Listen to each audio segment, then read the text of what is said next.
श्रियकान्ताय कल्याणनिधये निधयेऽर्तिनाम् श्रीवेङ्कटनिवासाय श्रीनिवासाय मङ्गलम्।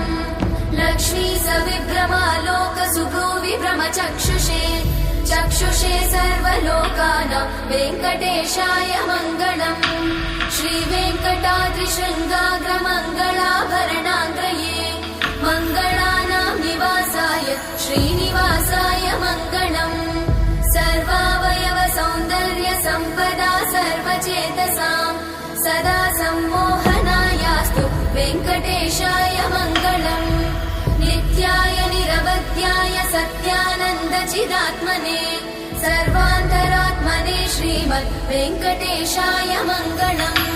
स्वतः सर्वविदे सर्वशक्तये सर्वशेषिने सुलभाय सुशीलाय वेङ्कटेशाय मङ्गलम्।